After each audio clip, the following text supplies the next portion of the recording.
안녕하세요. 워런 버핏처럼 매일 신문을 박전무와 함께 읽으면서 투자의 고수가 됩시다. 워맨신박 오늘 7월 24일 목요일입니다. 벌써 목요일이라서 기쁘고 내일은 또 월급날이라서 기쁩니다.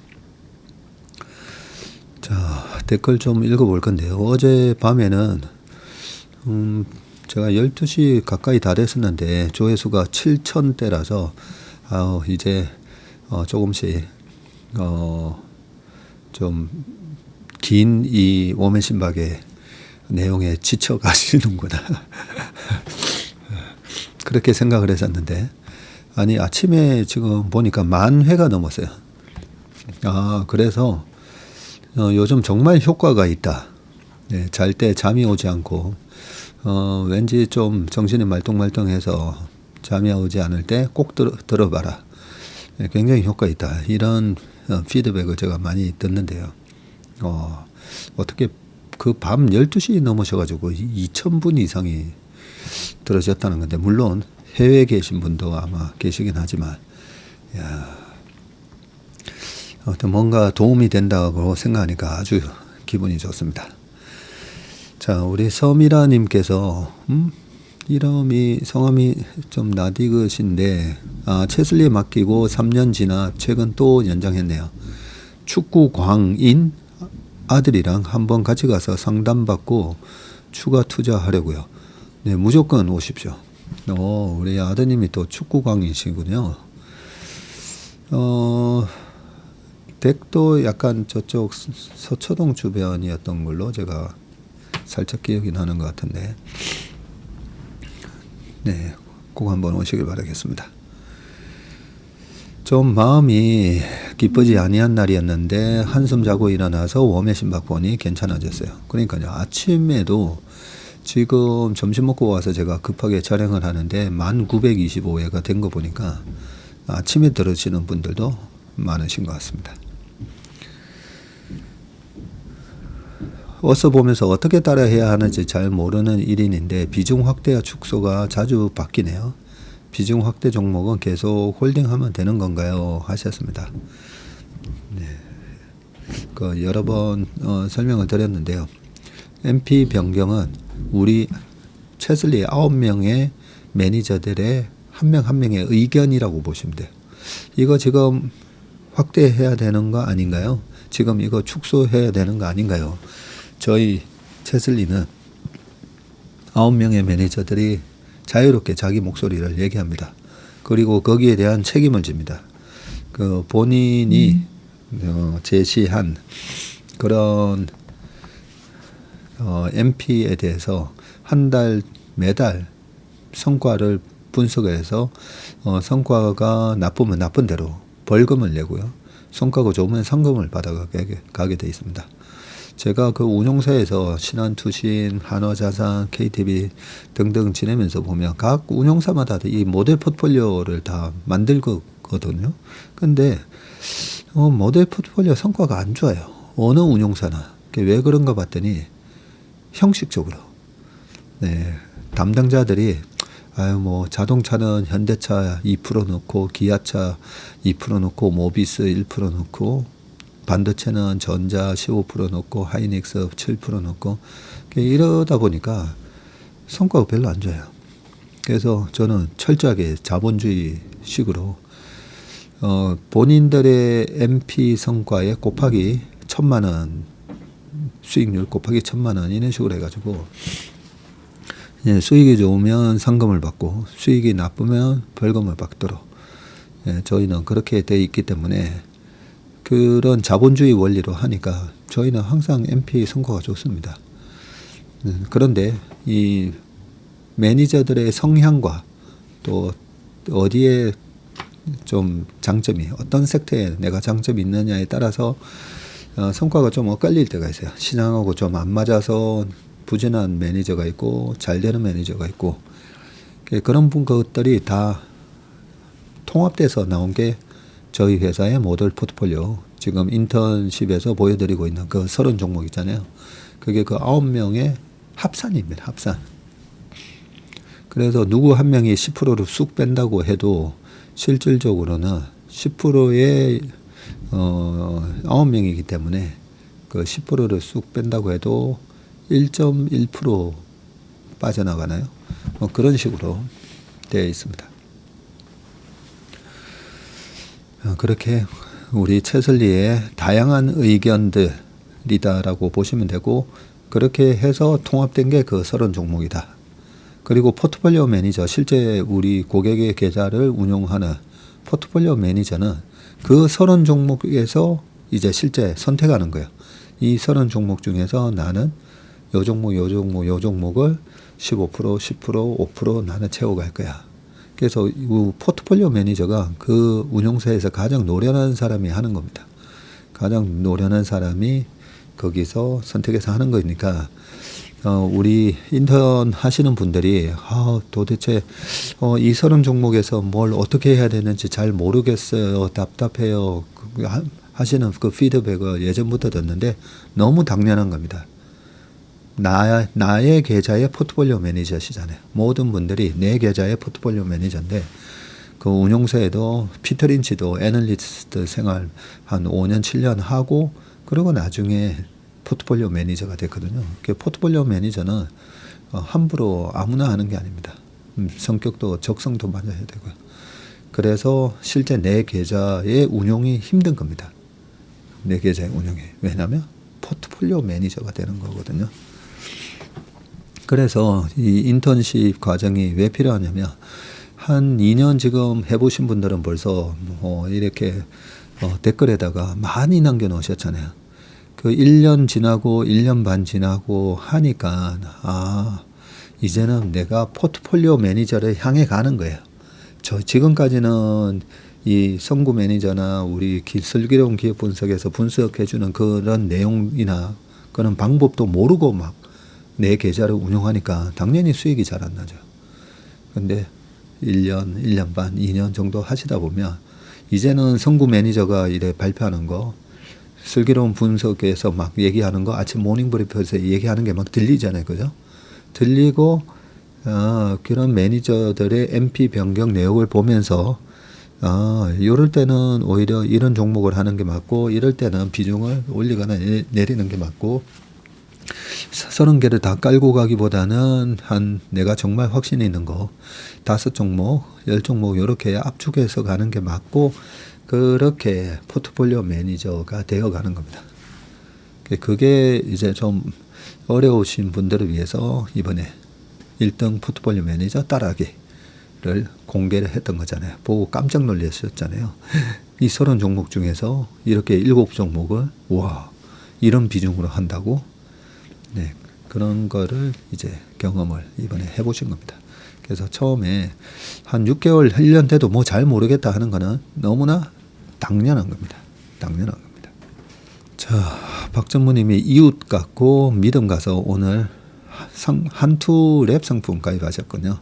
제발 손실 없길 너무 가서 말이를 해서 하셨는데, 단기간에 가입하시고 언제 수익 나는, 이 단기간에 너무 마음 졸이시지만 않으면, 제가 저희 고객분들한테 늘 하는 얘기가 3년을 두고 보면 결국은, 어제도 좀 전에도 오전에 돈이 3억이 안 돼서 2억을 맡기고 가신 분이 좀 전에 오셔가지고 그렇게 얘기를 하셨어요. 최근에 이제 수익이 좋아지면서 결국 지나고 보니까 전문이 뭐 연 평균 15%라고 하셨는데, 보니까 23% 수익이 났더라는 거죠.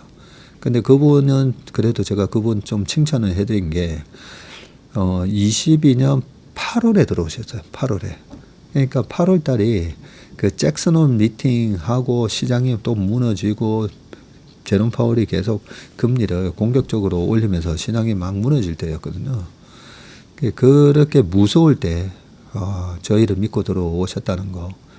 그러니까 그 공포의 크기만큼 수익이 더 나셨어요. 수익이. 그리고 또 하나 하셨던 게 4월 7일 날 또 랩을 가입을, 아들 이름으로 랩을 가입을 또 해줬다는 거예요. 그 4월 7일 날 들어간 게 수익이 50% 이상 났잖아요. 그걸 보면서 그 2000년생 아들까지 데리고 오셨던데, 그것도 제가 역시 그 저의 얘기를 외우고 계시더라고요. 네, 공포의 크기만큼 수익의 크기가 늘어난다 하면서 그래서 그걸 다 실천하신 분이에요. 그래서 너무 가슴 아리 하지 마시고요, 우현주님. 이번에 넣어 놓으시고 혹시라도 8월, 9월 달에 시장이 한 번 더 밀리면서 좀 공포스러울 때, 이거 어떡하나가 아니라 그럴 때 추가 매수하셔도 됩니다. 그러면 그 공포만큼이 틀림없이 큰 수익으로 아마 보상이 있으실 겁니다. 자, 오늘 방문해서 말씀을 듣고 있으니 왠지 웜의 신박을 앞에서 직관하는 느낌이었다. 1.5배속으로 바꾸려고 잠시 핸드폰 잡았다가 놓았습니다. 다른 점은 댓글 질문도 말로 하면 되고 답변도 실시간인 게 신기했습니다. 말씀 중에 부산 출신인데 롯데 15년 전에 손절했다는 말이 제일 재밌었습니다. 역시 손절은 빠르게, 수익은 길게. 실제 의미는 데이터 기반 모시기였던 것 같은 멋지고 재밌는 경험이었습니다. 첫 대면이 화장실이어서 못 적었지만 만나 뵙게 돼서 영광이었습니다. 네, 어제 3시 반 이제 고객 미팅을 앞두고 화장실 가서 이제 이빨 닦는데 어떤 분이 딱 들어오시는데 우리 최밀턴 분이시구나 해서 화장실에서 인사 드렸는데 그분이시군요. 럭키복 님이셨습니다. 방문해 주셔서 네, 고맙습니다. 오늘 기사 내용들은 무시무시하게 안 좋은 소식들이 많네요. 최밀턴은 기쁜 소식 전합니다. 기초평 강의 수강 신청하셨고 기초 없이 학원은 열심히 가는데 성적은 안 오르는 기분이다가 전문학교에 입학한 것처럼 든든합니다.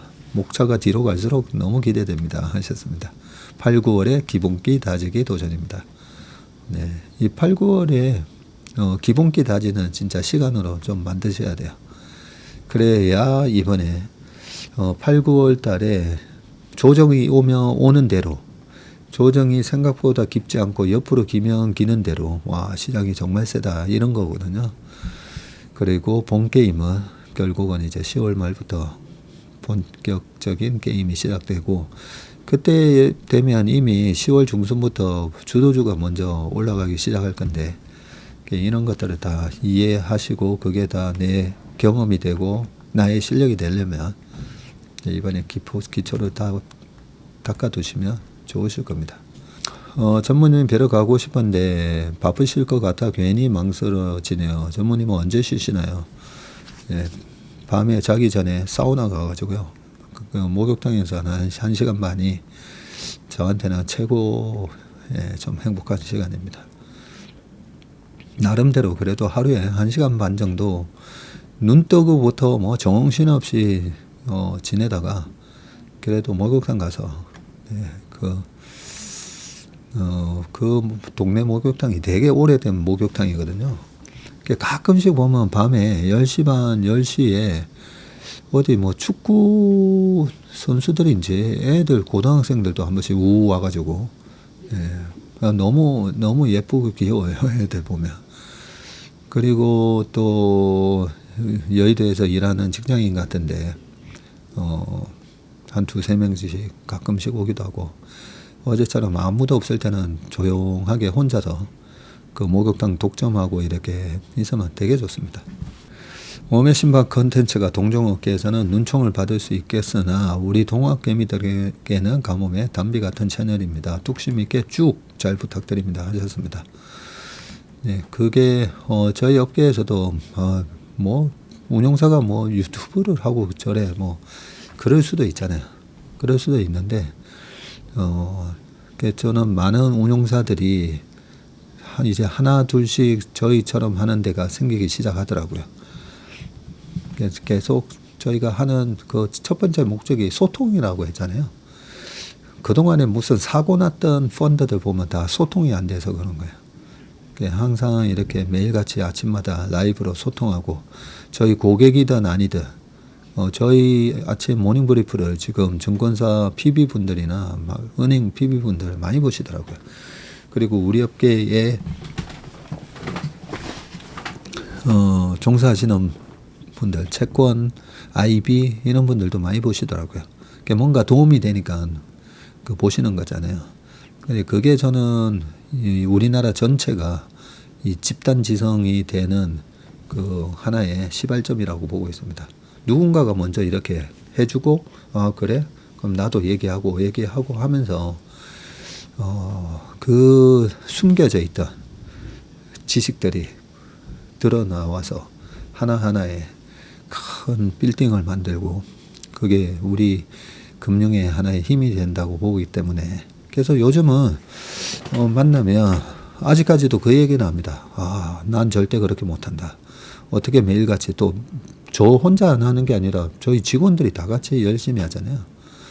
어떻게 그렇게 하느냐라고 하는데, 저희 또 어제 점심 때 우리 최밀턴 분이신데 뭐 저의 한 5년 동안의 방송 내용을 달달 외우고 계신 분이셨는데, 뭐 척하니까 척하고 그렇게 나오시는데, 그분도 저보다는 누님이셨죠.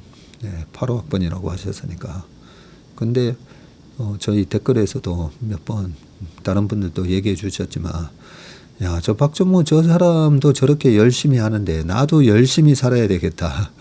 네, 그런 느낌을 받으셨다고 해가지고. 근데 그런 분들이 다들 그동안에 열심히 살아오셨던 분들이거든요. 근데 제가 이렇게 하니까, 근데 저는 이렇게 말씀드립니다. 세상은 참 공평하다고. 옛날에 제가 열심히 안 했으니까, 네, 그동안 옛날에 많이 놀았으니까, 그래서 나중에 이렇게 뒤늦게 나이 50 넘어가지고 그동안에 못했던 거, 네, 열심히 안 했던 거, 네, 지금 몰아서 가고 있다고. 그러고 보니까 제가 일하는 스타일이 항상 이렇게 좀 벼락치기였는데, 제 전체 인생에서도 보니까 뒤에 지금 몰아서 엄청나게 열심히 하고 있는 것 같습니다. 그래서 어쨌든 세상은 공평하다. 예, 옛날에 많이 놀아서 저는 지금 이렇게 해도 괜찮습니다. 이런 말씀을 드립니다. 여의도 수트가이가 아니라 제아의 고수 같네요. 근데 어제 그거는 좀 아닌 것 같아서 어제 오후에 회사에 있는 면도기로 딱 깎았습니다.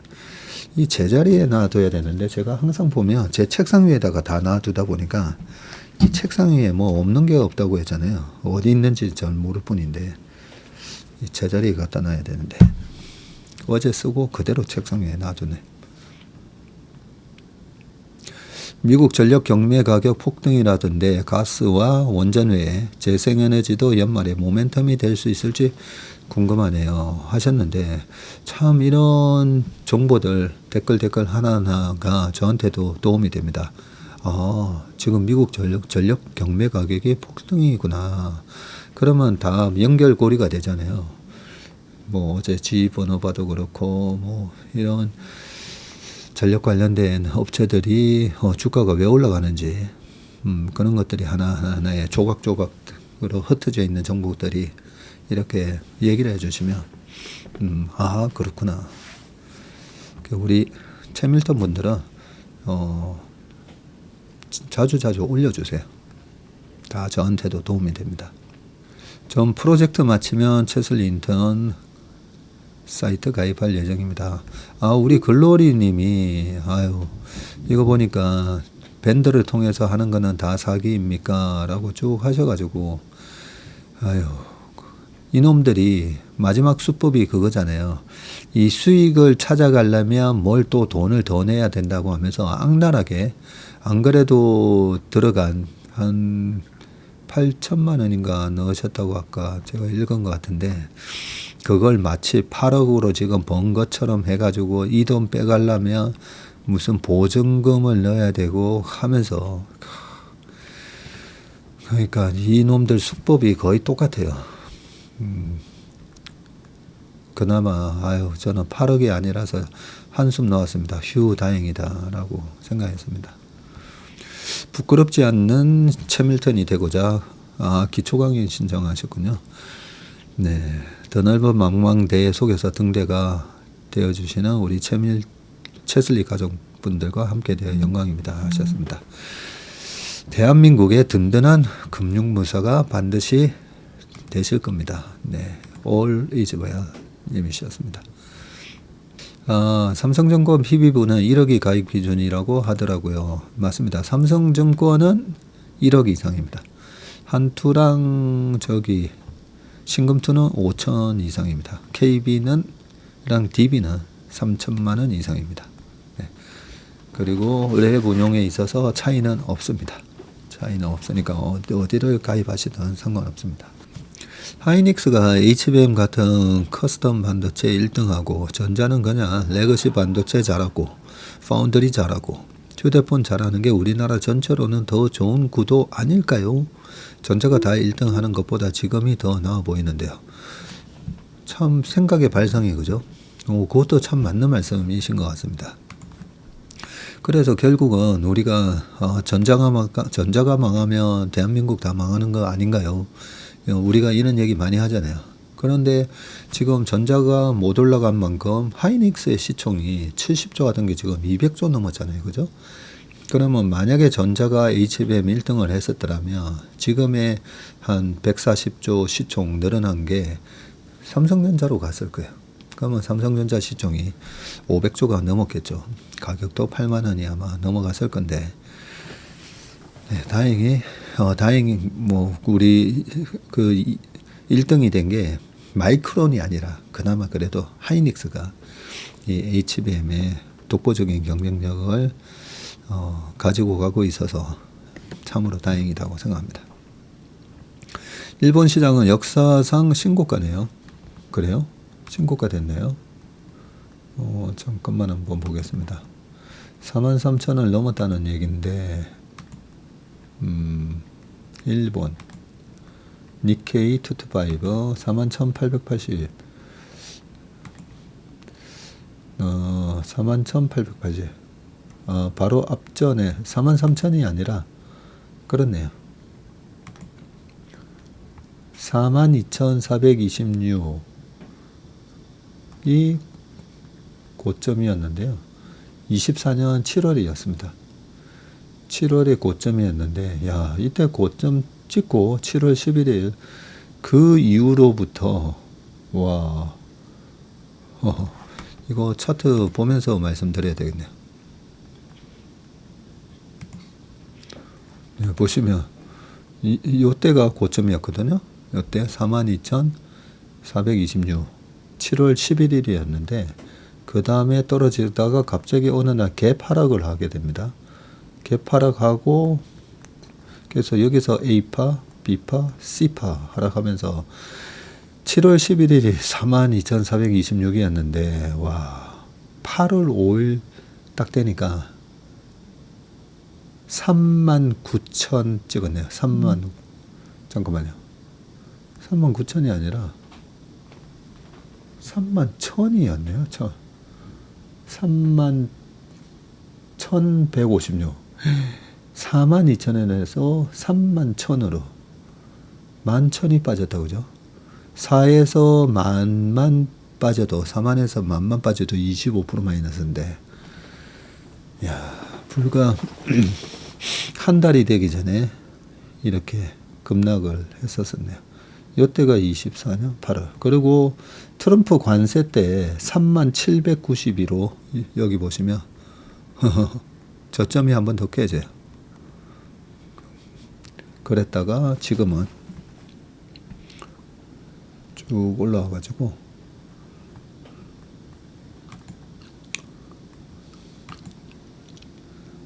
살짝 가렸다 그죠? 네, 이렇게 올랐습니다. 지금은 이렇게 와 있는 상황입니다. 41,844.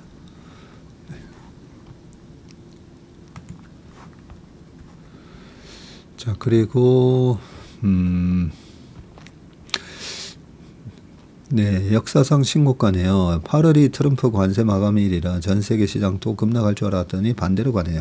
1기 때 트럼프랑은 너무 다른데요. 1기 때. 근데 트럼프 1기 때 2017년이잖아요. 1기 때 1월 1년 차가 되었었던 게 2017년. 2017년도 시장이 뭐 지금처럼 아주 단단하게 올라가는 시장이었고 2017년에 그 하반기에 17년 12월 달에 그 법인세가 인하가 됩니다. 트럼프가 공약했던 것대로 35%가 그때 21%로 법인세 인하 전까지 그렇게 계속 랠리가 있었고요. 트럼프 1기에 3년차 됐을 때 2019년이 보면 2018년부터 미중 무역 분쟁 갈등 야기 시켜가지고 그죠? 2019년 1월 15일 날 중국하고 협상을 서명을 하게 되거든요. 2020년 1월 15일. 네, 그 전까지 2019년 하반기에 또 랠리가 쭉 이어집니다.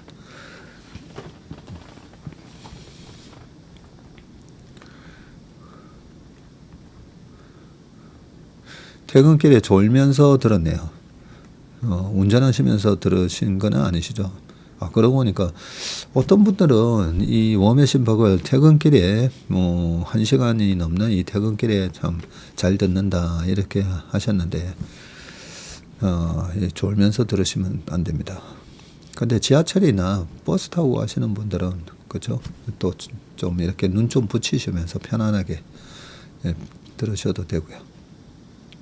인턴 3개월 차 모닝 브리프부터 인턴 영상까지 보다 보면 이렇게나 주식시장은 고수 프로들이 있는 곳이었는지 놀라는 요즘입니다. 골프 라운딩 나가서 프로들과 돈 내기 하는 느낌이에요. 1000% 틀리죠. 아니 이 얘기를 작년에 우리 그 채밀턴 분 중에 윤건 형님이라고 계신다고 했잖아요. 저희 회사 오셔서 정확하게 이 얘기 하셨어요. 3개월 하면서 와, 이 채슬리 참 대단하다. 어떻게 이렇게 열심히 하지 하면서 하루에 4시간씩 공부해야 된다고. 그러시다가 저희 회사 딱 오셔가지고 계약서 쓰자. 내가 보니까 그동안에 이 내기 골프를 프로들하고 이 내기 골프 하고 있었다라는 걸 깨달았다 하면서 이거는 내가 혼자 해서 할 이 프로들하고 해서 될 게 아니다. 근데 작년에도 주식으로 잘 버셨던 분이신데, 네, 그러면서 네, 계약을 쭉 하고 가셨죠.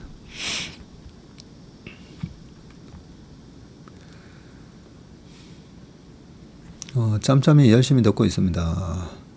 전무님 3년 전에 KTB 중국 1등주 증권투자신탁 가입해서 본전이 왔는데 좀 더 가져가도 될까요? 아니면 해약해서 국내가 좋을까요? 하셨는데 지금 중국이 모멘텀이 들어온 건 맞거든요. 맞는데 지금 본전이 돼서 그냥 쭉 들고 가셔도 수익은 아마 내년 초까지는 아마 수익이 더 날 겁니다.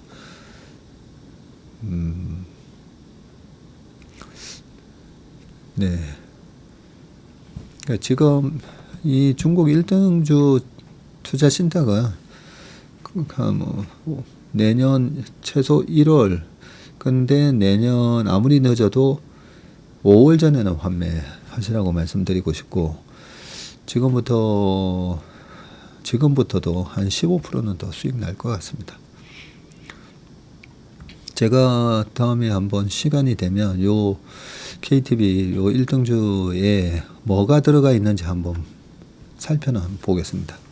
아니면 내일 댓글에다가 이 1등주 펀드에 들어가 있는 상위 10종목이 뭔지 한번 올려주세요.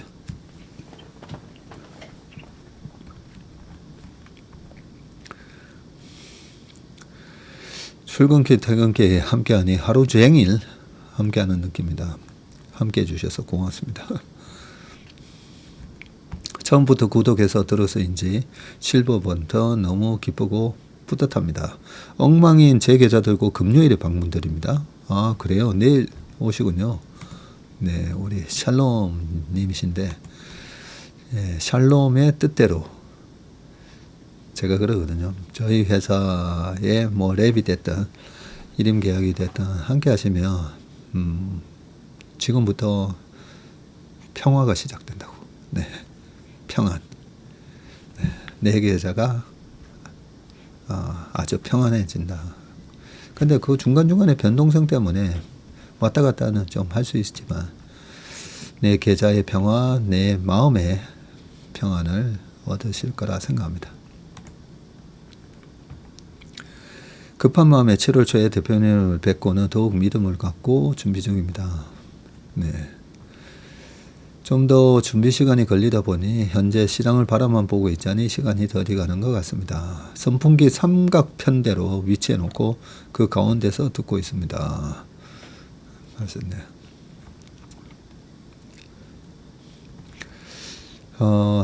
유익하고 무엇보다 올바른 투자자의 자세를 배우게 돼서 감사합니다. 하셨습니다. 딸 시켜서 가입 보냈습니다. 네. 가을에 님이시군요. 내 인생에 가을이 오면 아마 그 느낌으로 하신 것 같습니다. 저도 다른 사람에게 be nice 꾸준히 하겠습니다. 하셨습니다. 그러면 댓글을 통한 소통. 대한민국 현장 근로자가 금융교육에 시간을 내는 것이 얼마나 어려운 일인지 새삼 느껴지는 하루입니다. 하셨습니다. 자, 그러면 이제 기사 좀 읽어보겠습니다. 첫 번째 기사는 3천만원 소나타 어쩌나 반전 결과에 현대차 초비상이라는 기사입니다. 어제 관세 때문에 그렇겠죠. 아마 일본하고 협상이 마무리됐는데 우리는 약간 연기된다고 합니다. 미국 중형 세단 시장에서 현대차의 소나타의 라이벌은 토요타의 캠리, 혼다 어코드 등 주로 일본 차인데 졸면 죽는 이 치열한 경쟁에서 소나타가 나름의 경쟁력을 갖춘 요인 중 하나는 상대적으로 낮은 가격 27,500달러 약 한 3,800만 원인데 캠리가 28,400달러 한 900불 비싸네요. 그리고 혼다 어코드가 29,390달러 보다 이 현대 소나타가 3.3에서 6.9% 저렴합니다. 이 그랜저하고 경쟁해야 되지 않나요? 하지만 23일 미일 관세 협상 타결로 일본차 관세가 한국차와 똑같은 25%에서 15%로 떨어져서 관세를 그대로 가격에 반영할 경우에는 충남 아산 공장에서 만들어 수출하는 소나타는 오히려 비싼 차가 되고요. 일주일 앞으로 시한이 다가온 한미 관세 협상에서 한국차 관세가 일본 수준으로 떨어지지 않으면 국내 자동차 업계가 최대 수출 시장을 이룰 수 있다는 우려가 나오고 있습니다. 야, 이게 뭐죠? 일본에서 수입된 혼다와 스바루 자동차가 미국 샌프란시스코 리치몬드 항구 야적장에 주차되어 있는 사진이네요. 샌프란시스코군요.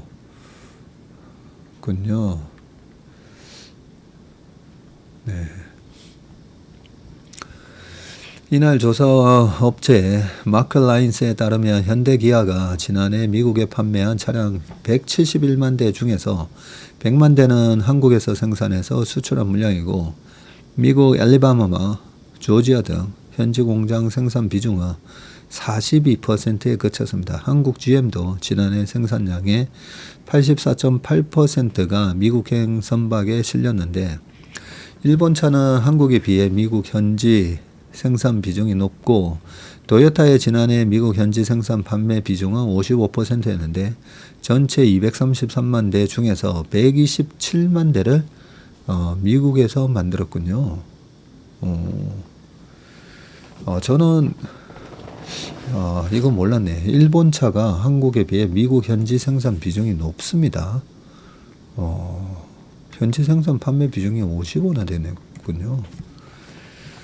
근데 혼다는 더 높대요. 혼다는 지난해 미국 판매량의 72%를 미국 공장에서 생산했고 한국 차가 일본보다 관세 폭탄에 더 취약한 구조인 셈인데 증권가에서는 이런 이유로 현대기아의 올 2분기 영업이익이 전년 동기보다 17% 가까이 줄어든 것으로 보고 있습니다. 미국과의 협상을 통해서 일본과 같은 15% 수준으로 관세를 낮추면 한국 차에는 오히려 기회가 될 수 있다는 분석도 나오는데, 임은정 삼성증권 연구원은 한국은 한미 FTA 효과로 일본과 달리 수입 관세 2.5%가 없는 만큼 12.5%까지 대미 자동차 관세가 떨어지게 되고요. 이렇게 되면 현대차가 기아와 합쳐서 월 6천억에서 7천억 원에 달하는 관세 비용이 3,500억 원으로 절반가량 줄어들게 됩니다. 관세 인하 기대로 이날 현대차와 기아의 주가가 상승을 했습니다. 자, 상호관세와 자동차 품목관세를 절반으로 낮춘 일본이 50%에 달하는 철강 알루미늄 품목관세는 떨어뜨리지 못하자 국내 철강업계에는 비상이 걸렸고요. 미국이 일본과의 협상 결과를 지렛대 삼아 한국과 협상할 때 철강 알루미늄 관세는 내버려둘 가능성이 커졌기 때문입니다. 철강 알루미늄 관세가 인하되지 않으면 일본은 한국보다 유리한 상황에 놓이게 되고 세계 4위인 일본 제철이 미국 US 스틸을 인수해서 미국 내 공급처를 확보했기 때문인데, US 스틸의 지난해 조각 생산량은 1,418만 톤으로 일본 제철의 3분의 1 수준입니다. 2028년까지 110억 달러, 약 15조 원을 투자해서 증산도 추진하고, 반면에 한국은 미국 내 생산시설이 한 곳도 없고요.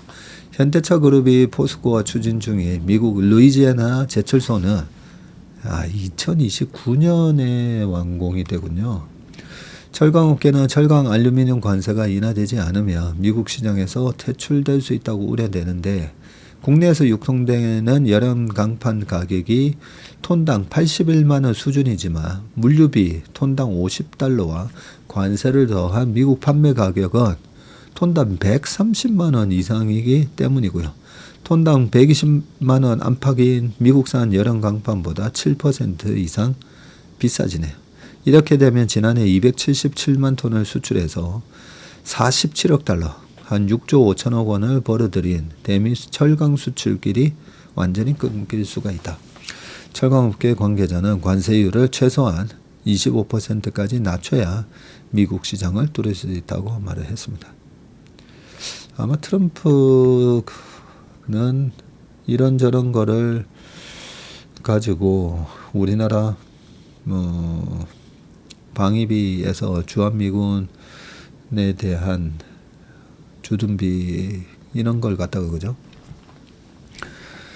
그걸 높여라.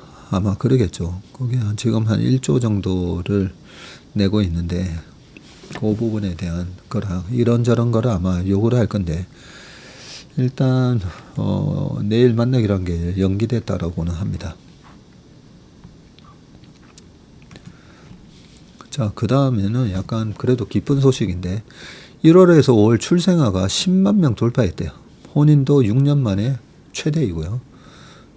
올해 1월에서 5월 신생아가 1년 만에 다시 10만 명대를 회복을 했고, 출산의 선행지표인 이 혼인 건수가 6년 만에 최대치를 기록했답니다. 아이, 다행이네. 전문가들은 긍정적인 흐름을 이어가기 위해서는 일과 가정, 양립 등 저출생 정책을 지속적으로 추진할 필요가 있다고 지적했습니다. 1월에서 5월 누적 출생아 수인데, 이거 보시면 22년도에 10만 9,300명이었는데 23년에 10만 1,728명, 24년에 9만 9천, 24년에 출생아 수가 그랬다가 25년도에 다시 10만 6천 명으로 쭉 올라왔어요. 1월에서 5월. 네. 자, 출생아는 작년 7월부터 12개월 연속 전년 대비 지금 증가세를 이어가고 있습니다.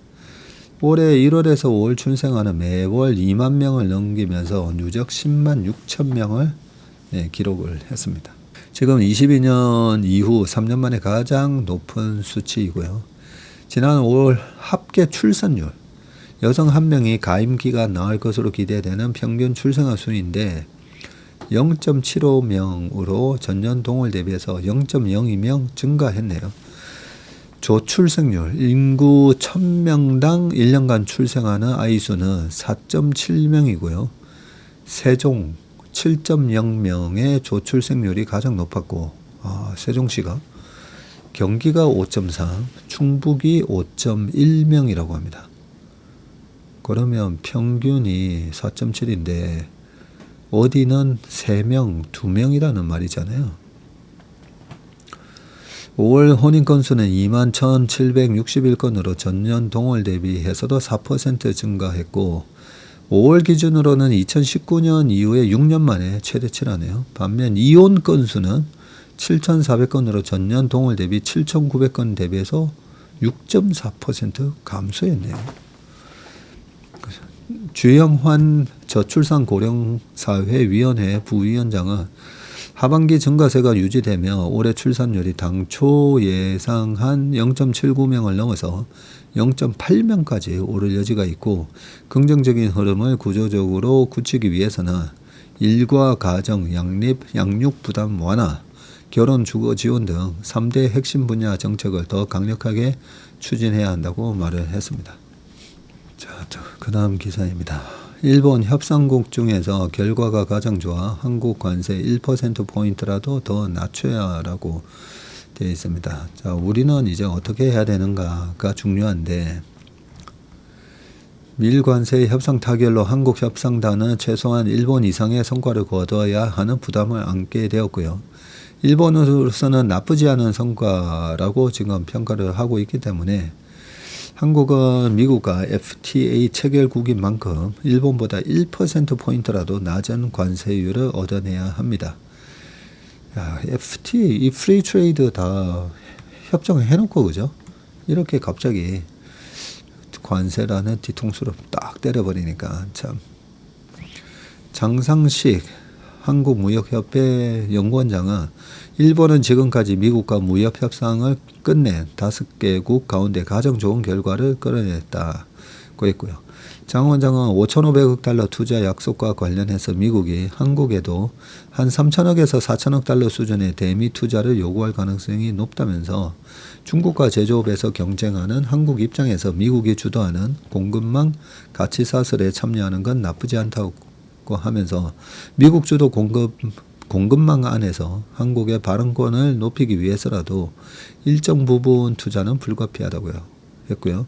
추후 투자 실행 단계에서 미국 주정부로부터 세제 혜택이나 보조금을 받을 수 있고 미 연방정부의 규제 완화를 요청할 수도 있다고 설명을 했습니다. 박태호 전 산업통상자원부 교섭본부장은 일본은 이미 세계에서 가장 개방된 나라 중 하나이고 쌀 추가 개방은 의미가 있지만 나머지 시장을 미국에 크게 내준 것도 아니다면서 일본 협상이 먼저 타결된 게 한국에 큰 압박이 될 수 있지만 좋은 참고가 될 수 있다면서 일본이 미국에 제시한 대미 투자, 시장 개방 약속과 비슷한 전략을 펴야 한다고 조언을 했습니다. 일본보다 더 나은 결론을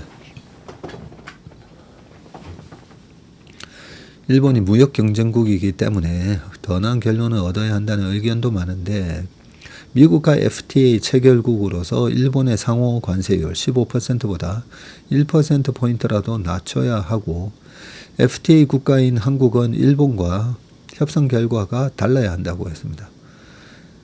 그럼 미국하고 일본은 FTA가 안 돼 있나 보다, 그죠? 한미 정상회담도 하지 않았는데 전격적 협상이 이루어진다면 사회적 내용이 커질 수 있기 때문에 성급하게 서두르기보다 미국에 한 차례 더 관세 부과 유예를 요청하는 것도 방법이라고 했습니다. 그 다음 기사입니다. 분리과세 당근을 주고 거래세 대주주 양도세 원상 복구. 네. 지금 계속 노이즈가 나오고 있는데요. 올해 세제 개편안의 핵심은 윤 정부 감세 정책의 흔적을 지우고 이재명 정부의 색채를 씌우는 데 있다. 핵심 세목의 증세를 통해서 210조 원 규모로 추산되는 이재명 정부의 공약 실현 재원을 마련하겠다는 포석도 깔려 있는데 하지만 주식 양도소득세와 증권거래세 등 자본시장 과세 체계 개편을 놓고는 여당 내부에서도 지금 의견이 엇갈리고 있고요. 코스피 지수 5천 달성을 위한 배당소득 분리과세 정책과 상충한다는 지적에서이고요. 부동산 시장을 자극할 수 있는 종합부동산세 등은 올해 개편 수술대에 올리지 않기로 했답니다. 자, 내용들 뭐 쭉 있는데 23일 정치권과 관계 부처에 따르면 당정이 가장 고심하고 격론을 벌이고 있는 세제 개편안 분야는 자본시장 과세 영역이고요. 양도세 부과 대주주 기준 강화를 비롯한 증세 방안과 배당소득 분리과세 등 감세안을 병행 검토하는 만큼 시장 혼란이 생길 수 있어서인데, 우선 양도세 부과 대주주 기준을 다시 낮추는 방안을 조율하고 있는데 현행 지금 50억에서 10억 또는 30억 원으로 낮추는 2에서 3개 시나리오를 갖고 저울질하고 있고요. 금투세 도입을 전제로 윤 정부 때 단계적으로 낮춘 거래세율도 인상할 방침입니다. 여기에 자본준비금을 감액해서 이익잉여금으로 돌린 뒤에 실시하는 감액배당에 대한 과세 방안도 이번 세제 개편안의 초안에 담겼고요. 그동안 감액배당은 과세 대상에서 빠져 있었는데 주식 매입가를 초과하는 감액배당에 대해서 배당소득세를 부과하거나 감액배당 자체를 일반 배당과 동일하게 간주해서 같은 세율을 적용하는 방안이 거론된다. 이 감액배당 이 얘기는 무슨 얘기냐면요. 우리가 그 이익에 보면 크게 두 가지 이익이 있는데요. 장사를 잘해서 매출에서 원가 빼고 영업비용 빼고 세금 빼고 맨 마지막에 이제 남은 게 이익잉여금이 있잖아요.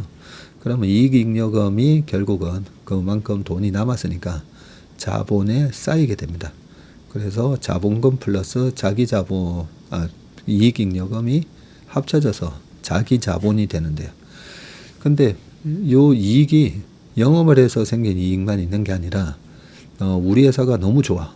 그러니까 테슬라가 스페이스X나 이런 걸 갖다가 상장을 하기 위해서 펀딩을 받을 때 액면가 500원이라고 해서 500원으로 받지는 않잖아요. 그래서 우리 회사의 가치를 100조로 평가를 해서 주식을 할증 발행을 하게 됩니다. 그러면 액면가가 있다면 미국은 거의 뭐 액면가가 없긴 한데 500원짜리를 우리나라 같은 경우에는 500원짜리를 5만 원에 발행을 해요. 5만 원에. 그러면 100배로 발행한 거잖아요. 그러면서 이제 100억이 들어왔다. 그러면 실제로 자본금은 늘어나는 게 1억밖에 안 늘어납니다. 1억인데 500원짜리를 5만 원에 샀으니까 그 나머지 그러면 금액을 뭘로 평가할 거냐. 그래서 그걸 자본 잉여금이라고 합니다. 자본인데 초과 발행해서 주식 발행 초과금이라고 해가지고 잡히게 되고요. 그러면 이건 이익잉여금하고 다른데 어쨌든 주식을 비싸게 팔아서 들어온 수익이니까 그 부분도 자본금 플러스 자본잉여금 항목으로 이렇게 포함이 되어 있습니다. 그러면 그걸 갖다가 어쨌든 이익을 가지고 배당을 하는 거잖아요. 영업을 해서 물건을 팔아서 남긴 그 이익잉여금을 배당 재원으로 쓰기도 하는데, 그러면 주식을 초과 발행해서 들어온 요 부분에 대해서도 어쨌든 이익이니까 요걸 갖다가 배당을 하게 되면 좀 이거는 주주로서 내가 100원짜리를 초과해서 내가 100억 원에 1억짜리를 100억 원에 사줬는데 그 돈을 다시 배당을 하게 되면 어차피 내가 낸 돈이잖아요. 주주가 낸 돈을 주주가 다시 배당으로 받아가니까 그건 내가 낸 돈을 받아가는데 세금을 그거는 수익이 난 게 아니니까 회계적으로는 이익으로 잡히는데, 그래서 자기 자본 총 자기 자본으로 잡히긴 하는데 그거는 과세를 하면 안 된다. 그래서 이 감액 배당에 대해서는 비과세로 그동안은 했는데 이걸 이제 좀 편법으로 사용하는 사례가 좀 있었습니다. 뭐 그것까지 좀 길게 말씀드릴 수는 없고요. 그래서 편법으로 이용하는 거에 대해서 이것도 과세를 하자. 뭐 지금 이러고 있는 거고요. 자, 당정은 양도세, 거래세와 감액배당 과세, 배당소득 분리과세를 모두 한 테이블에 놓고 지금 상호 절충점을 찾기 위해 고심하고 있고요. 예컨대 양도세 과세 범위를 확대하는 대신에 배당소득 분리과세 대상을 넓히거나 세율을 낮추는 이렇게 맞바꾸기 조정을 하고 있고, 약간 이렇게 뭐 트레이드 오프 시킨다고 하잖아요. 맞바꾸기. 세수 기반을 확충하는 실리를 찾으면서도 자본시장 활성화라는 명분을 동시에 확보하기 위한 작업이다. 여당에서는 자본시장 과세를 놓고 이견이 상당한 만큼 이재명 대통령이 직접 교통정리에 나설 것이라는 관측도 나온다고 합니다. 정부는 타겟 감세를 병행해서 출생 문제 대응과 혁신기업의 역량 확대도 지원하고 2차 전지랑 반도체 기업에는 생산세의 공제를 적용하는 방안도 대책하고, 여기서 부동산 세제 내용은 빠졌는데 종부세, 공정시장 가입 비율 인상 등은 이번에 계획에 담지는 않았다고 그렇게 되어 있습니다. 어제도 그 대주주 과세 요건에 대해서 말씀드렸는데, 그 대주주 과세 요건으로 인해서 결국은 중소형주가 변동성이 커지면서 시장에 좀 영향을 줄 겁니다. 저는 제가 부동산 시장을 보면요, 지금 부동산 거래액이 또 대출 규제나 이런 것 때문에 확 줄었다고 되어 있거든요. 거래가 줄게 되면 결국은 부동산을 누군가가 취득할 때 취득세 내죠, 그죠? 그 다음에 부동산 복비 내니까 복비를 받은 부동산 업자 입장에서는 복비를 갖다가 요즘 뭐 워낙 집값이 비싸가지고 6천만 원을 받았으면 부가가치세 6,600만 원을 청구하거든요. 그러면서 또 부가가치세 600만 원이 또 세금으로 들어오게 됩니다. 거기다가 집을 판 사람은 양도소득세를 내야 되잖아요.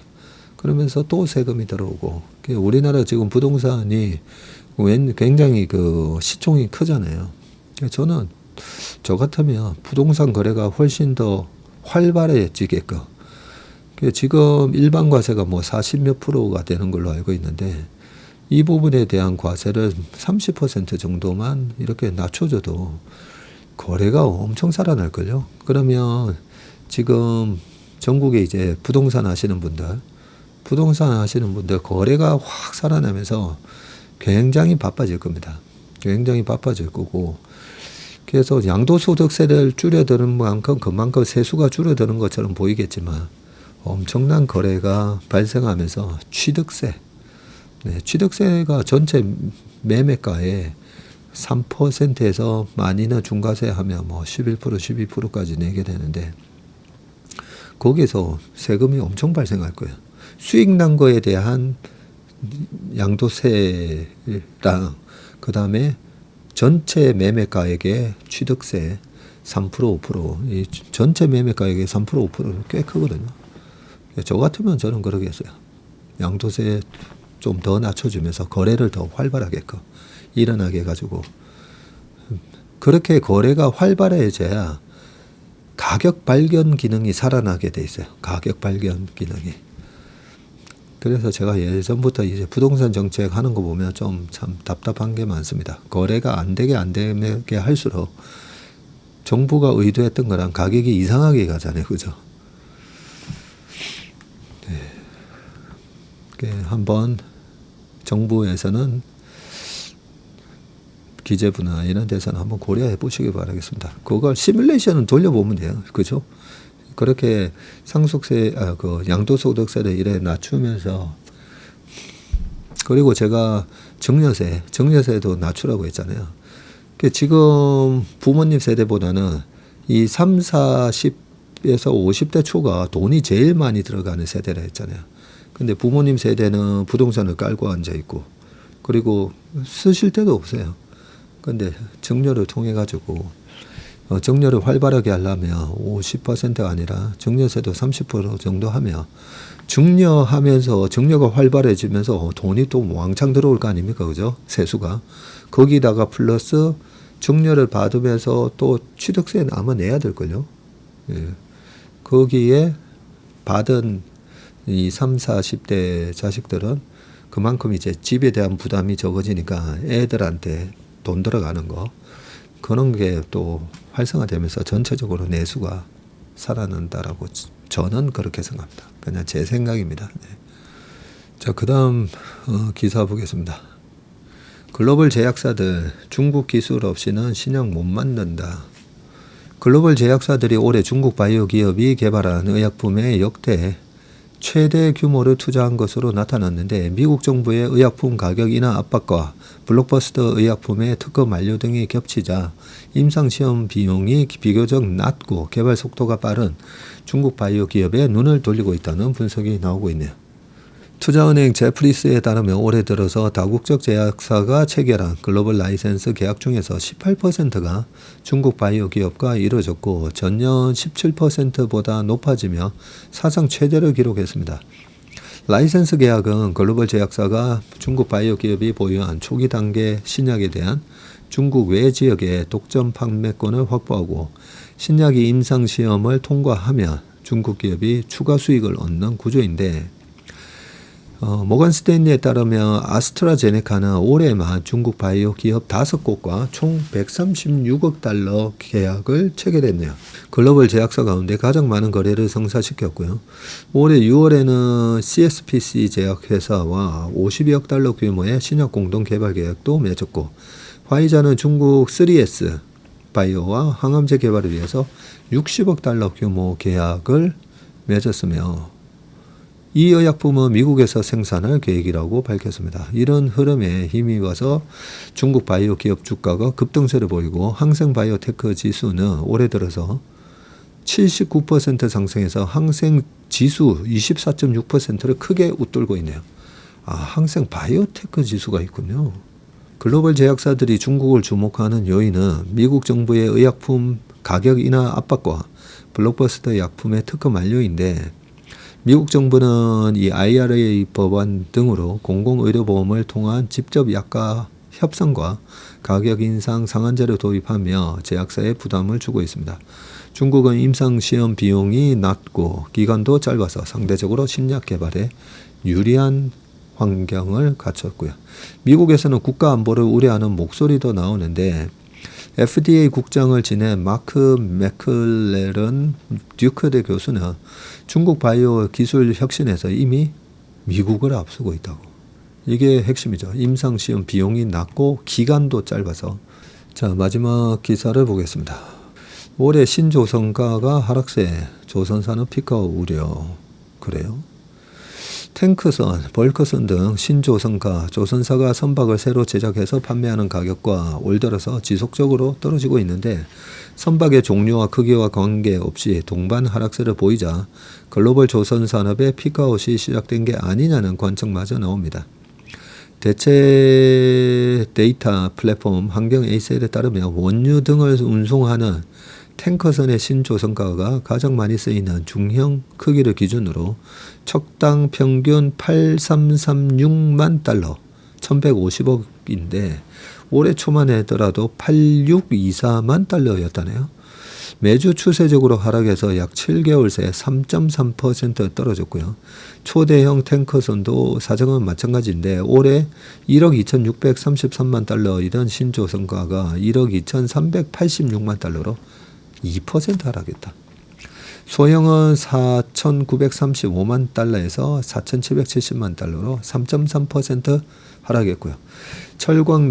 철광석, 석탄 등 산업 원자재를 운송하는 벌크선도 모든 크기의 선박이 함께 내렸고 중형은 올해 초 3848만 달러에서 3644만 달러로 5.3%, 대형은 7,300만 달러에서 7,132만 달러로 2.3% 떨어졌고 같은 기간 소형은 3,165만 달러에서 2,999만 달러로 5.2% 하락했습니다. 글로벌 선박 발주량 감소가 가격 하락 압력을 키웠다는 게 업계 분석인데 조선업계에 따르면 올해 상반기 글로벌 전체의 선박 발주량은 지난해 상반기 대비해서 40% 이상 줄어든 것으로 전해졌습니다. 현재 신조선 계약이 이루어지는 선박은 2028년 이후 제작이 시작이 됩니다. 아직 가격 하락폭이 크지는 않지만 일정한 하락 추세를 보인다는 점에서 선박 제조량 2위인 국내 조선업계의 우려가 커지고 있고 조선업계 관계자는 28년 이후 실적에 대한 고민이 시작되는 분위기라고 말을 했다. 네, 우리 성구 조선의 왕자 아닙니까? 그죠?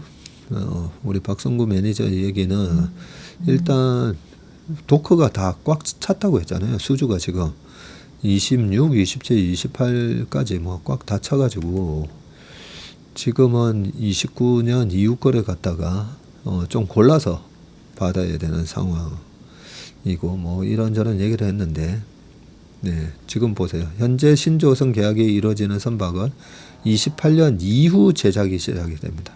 제작이.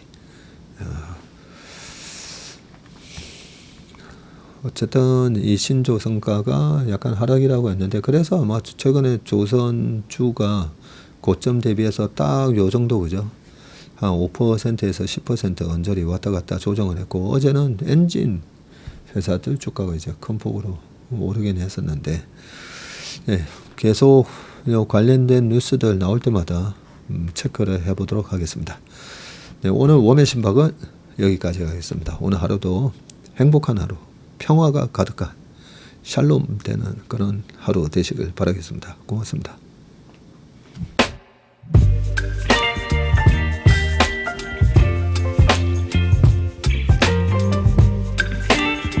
안녕하세요. 채슬리 투자자문의 박세익입니다. 최근 저와 채슬리 이름을 도용해서 투자 사이트라든지 밴드, 텔레그램, 카톡 채널 등에서 이 리딩방으로 유도한 뒤에 금전적인 피해를 입히는 이 사칭 사례가 빈번하게 지금 발생하고 있습니다.